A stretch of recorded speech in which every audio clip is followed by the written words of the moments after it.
We welcome Cody Bellaire, On3 national scout, a guy who worked in multiple college personnel departments. And this is going to be a fun one because Cody is a great resource for us here at On3 because he can help us understand how things actually work in a college personnel department, in a recruiting office, because he's been there fairly recently. Cody, like you've actually worked in these departments since NIL and the new transfer rules.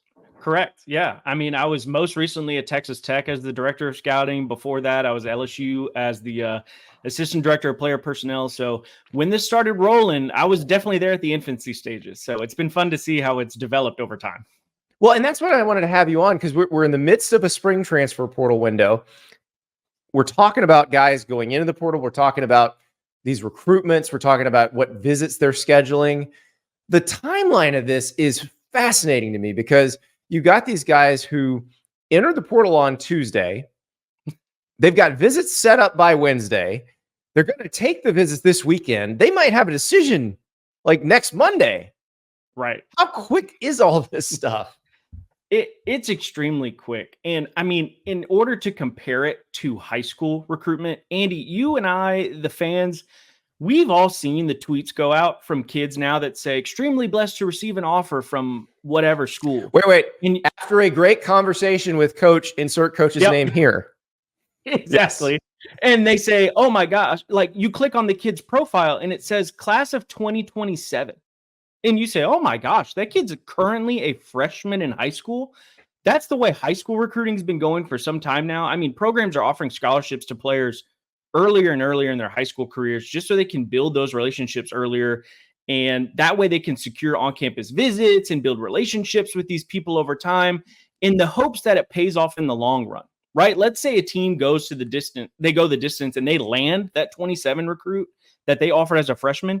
You're talking about a recruitment that lasts over 3 years. That's a long time in the college football landscape. You have coaches and staff members that could all be gone by the time that kid sees the field as a sophomore. So the process with high school kids is definitely more of a marathon than a sprint. But for portal guys, Andy, we're running the 100-meter dash. I mean, it goes by fast. Like players are entering the portal most of the time.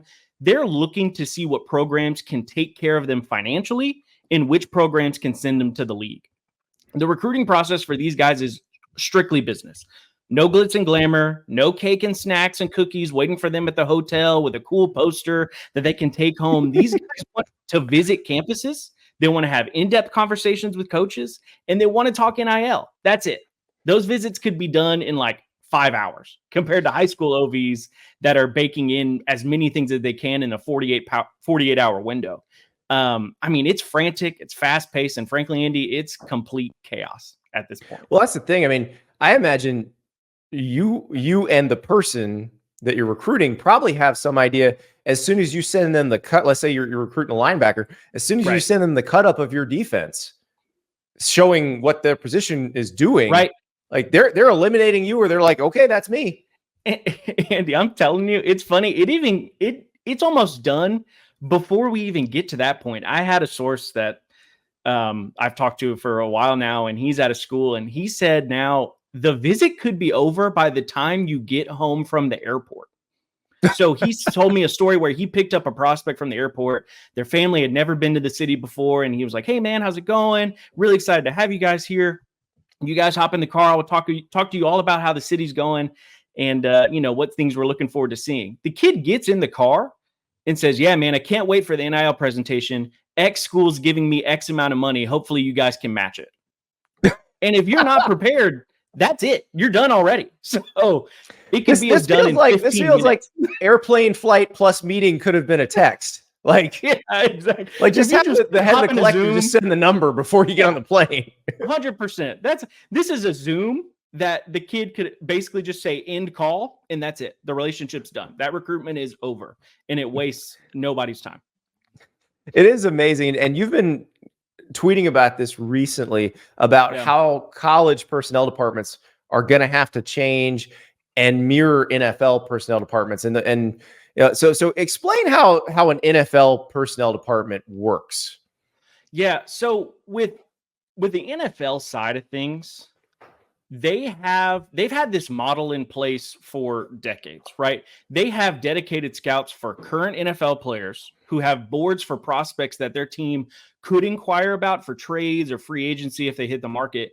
And then they have a college scouting side, which has personnel dedicated to the NFL draft and guys coming out of college. So what I think is going to happen in the college game, and what is happening at a few programs right now, is the creation of separate entities within personnel departments, right? You're going to see programs who have general managers or personnel directors who are going to oversee two separate operations: college scouts and high school scouts.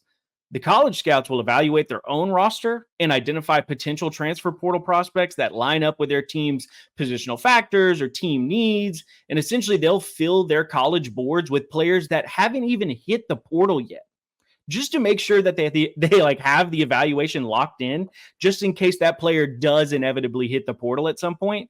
And then the high school department's going to be doing what they've been doing for years and continue the high school recruiting process that we've all come to know and love for decades at this point. Now, this in the NFL, this works in concert because all of that information that your scouting department gathers during the draft process then goes to the pro personnel department, right? Because those guys want to know everything they need to know in case somebody pops open as a trade possibility, or in case somebody gets cut and you need the 53rd guy at the bottom of the roster, right, like now. And so I would imagine this works the same way in college when you have, as you're saying, 24, 48 hours to really close this deal when a guy hits the portal, that they've got to have that data available to them in those relationships. And they can call, high school coach, they can call parents and get some intel pretty quick. Oh, absolutely. Absolutely. I mean, PFF has become essentially a must-have for departments across the country. Group of 5, Power 5, it doesn't matter. You have to have the information at your disposal. And the beauty of it in high school is there has been so much time now for people that have been in the industry to sort of get out, create these companies that give these schools and programs data on the high school level, right? There's all sorts of programs now that companies have that deal with track and field information. That deal with it's tracking football. It's a great example. In my old job, I did a story on tracking football, and I actually watched them give a Zoom presentation to a scouting department at a big school. And it was basically saying, hey, look, when all these guys hit the portal and you don't know anything about them, at least you can kind of parse the information about how athletic they are based on all these publicly available track times that we have consolidated into this one database. 100%. To me, there's 3 holy grail programs that every school in the country, if they have unlimited funds, you get these 3 first. It's UC Report, Tracking Football, and Z-Crew. Tracking Football, like you mentioned, it gives you all the track and field data for a high school prospect in relation to like NFL draft prospects or NFL combine testing. That way you can say, hey, this receiver that ran 10.9 out of high school at 6'1", 175, what does that compare to like all these NFL combine or draft prospects that also ran times in high school? And it gives you a percentile to say like, hey, I'll give you a story, Andy. We were in a staff meeting at one of my prior schools, and we had a defensive coach that came from the NFL. And we're sitting there and we post these times on our little like display that we do to show prospects. And the coach reads this kid's high school time. It's a corner that ran a 10.85 100 meter as a junior in high school. That is incredibly fast. Like that's upper 90 percentile fast. And we had a defensive coordinator say, isn't that slow? And the whole staff just kind of like whips their heads around like relative to Usain Bolt. Yes, exactly. He was like, I'm sorry. We're talking about a guy that's almost running 11 flat in the 100. Like that's not fast. And you have to pull up this data to say, no, coach, I'm telling you, like 10.8 as a junior in high school, that is rolling. Like that guy can really run. And so you have programs like that have been evolved, and they have been essentially a staple to these departments for a few years now, because it's people that have dedicated their time to a program that assists that level of recruitment. The only one that colleges have their hands on right now is PFF. At least that's in the lexicon of most programs at this point.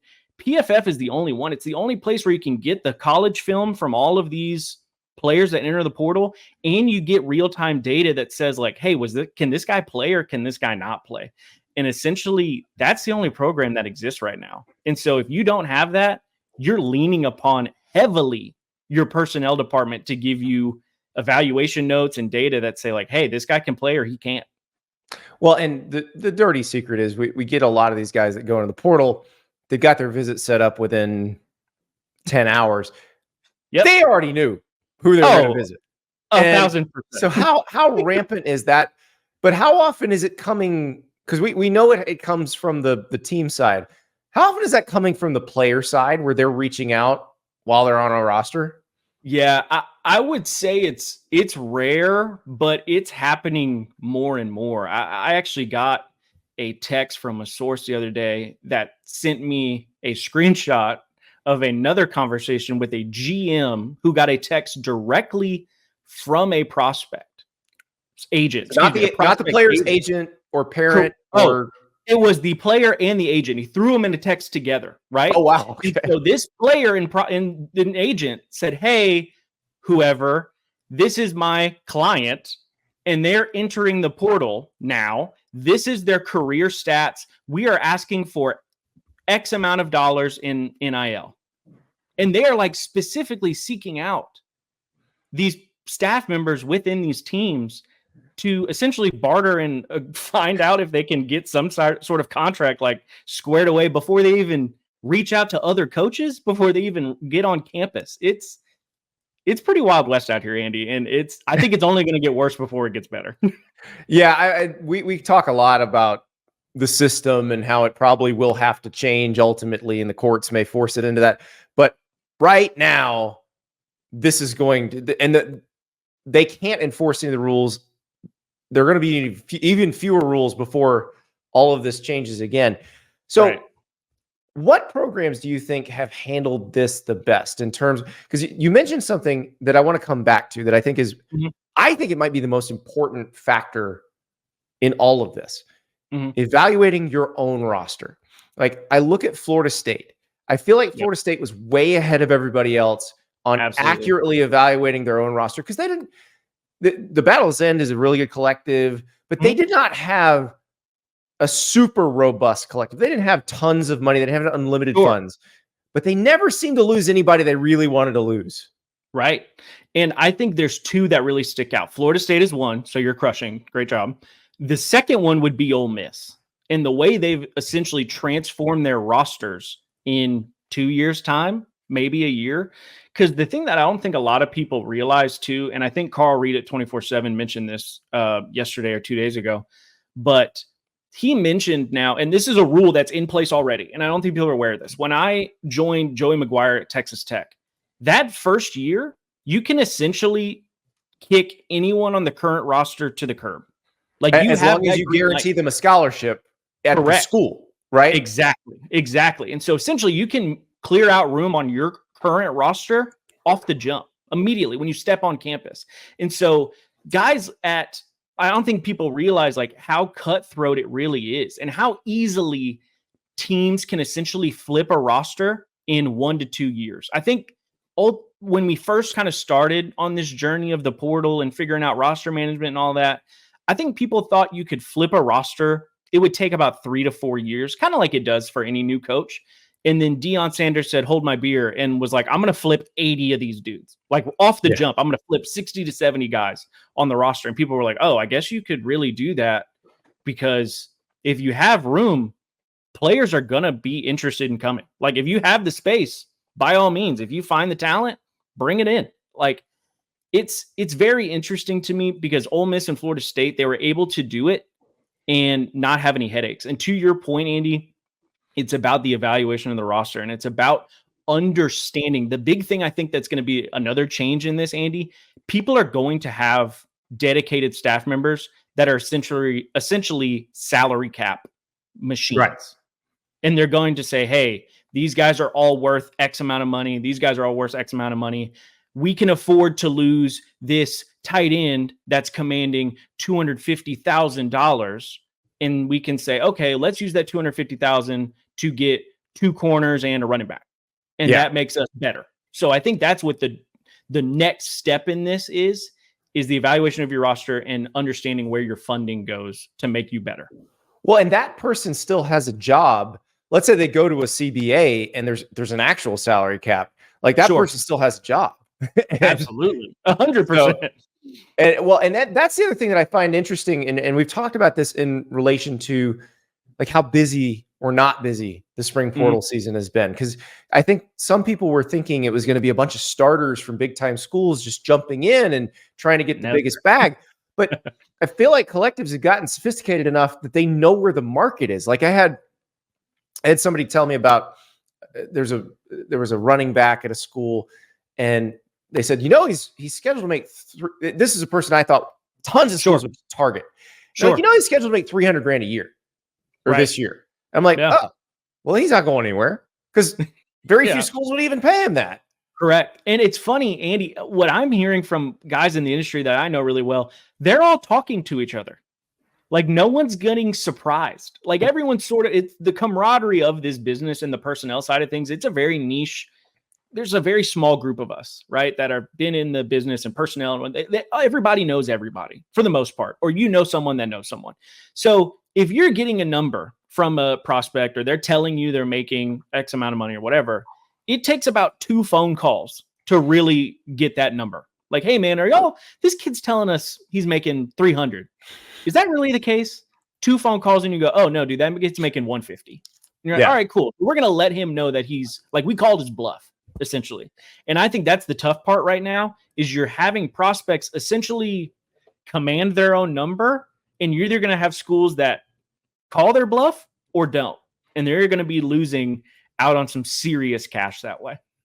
Well, and now the information is so much more available. I heard a story about a case a couple of years ago where it just happened that the 2 head coaches that this person was considering were very good friends. And I'm not sure that person knew that and told one coach, hey, they've offered me this. And then told the other coach, hey, this other school's offered me this. The 2 coaches talk like, hey, what'd you offer? And both coaches go back to the player and are like, I think you need to take that if that's what they're offering. Yeah, it's funny because like I was talking to somebody the other day and they were saying like it's almost laughable that some of these prospects and agents don't think that these numbers are like, they think it's just like, for instance, it's like if somebody DMs you like an extremely negative comment or whatever, or they think like, hey, I took this to DMs, which means it's going to stay between us, right? Right. Like that's not how this works. Like, no, I can still screenshot this, or like I can still send this to someone else. Like it's not private information. Like I feel like my old Cheating for Dummies column where one of the rules is nothing in writing. Like, yes, absolutely. You need to reinforce that with people. Like, I don't care if you're using Snapchat, which will tell the person that they're screenshotting. Everybody's got 2 phones, or they've got another device that has a camera, and they're going to screenshot things. Exactly. 100%. Well, it is fascinating how this is evolving. And like you mentioned Ole Miss, and it feels like did upgrade their line of scrimmage talent in the portal this year, which is something that we've talked about a lot over the last couple of years. Like, wait, you can't do that. The linemen just don't move. Right. How'd they finally do it? Like, how is it just that they targeted those guys, that they made that a priority? Or is it possible that marketplace is starting to move and in coming years, you'll be able to do it? Yeah, I think it's funny, Andy. I think what's happening is people are realizing the dollar amount that is being spent on other position groups. So if I had to rank it right now in terms of position groups that are commanding the most money, right, in terms of like NIL compensation, it's quarterback, obviously. If you're a top tier QB, you're making ridiculous money. But the 2 positions after that are offensive tackle and interior D-line. Like those are the 2 big money spots right now, because everyone's understanding the impact that those positions have in the game, of course. But if only there was a level of football where we had publicly available salaries where we could have guessed that. No, it's funny. I love that. Because I would talk to people like, you do these like touchdown club speeches and this is pre-NIL, and they'd be like, well, how are we going to handle it when the quarterback's making this and the running back's making this and the offensive tackle's not making anything? I'm like, the offensive tackle's going to make more than everybody but the quarterback, right? Like, Correct. That's how Like, this works. there's a whole league. I don't know if anyone's aware that has professional players that are also being paid money that people are starting to stem their systems off of. It's crazy. But yeah, I mean, that's sort of how it's operating. And so what I think is happening is programs like Ole Miss and Florida State, they did such a good job. And I'll give a shout out to my mentor, Austin Thomas. He was the GM over there during the time at Ole Miss when they landed Jackson Dart and got Walter Nolan and all those guys over there. It was the way they were able to operate and rank prospects coming from the portal and tagging them essentially with dollar amounts and saying, guys, if this is our pool, right? If this is our dollar pool, how much can we really dedicate to certain position groups? So they basically turned it into a fantasy keeper league. Yes, that's exactly correct, Andy. I mean, 100%. It's not rocket science, guys. It's really not. It's really not. But it's just about being realistic and sort of saying, hey, guys, when we sit here and we look at all the puzzle pieces, what is the most efficient way we can basically put all these pieces together and give us the outcome that we want? And I think Ole Miss and Florida State are essentially laying out the blueprint for how to do that for everyone in the country. And how quickly are the others evolving? Because I look at Ohio State this year, which obviously has a ton of homegrown talent that they have recruited and developed. But then they add pieces like Caleb Downs, like Quinshon Judkins, like Seth McLaughlin. Like it feels like they're pretty good at targeting.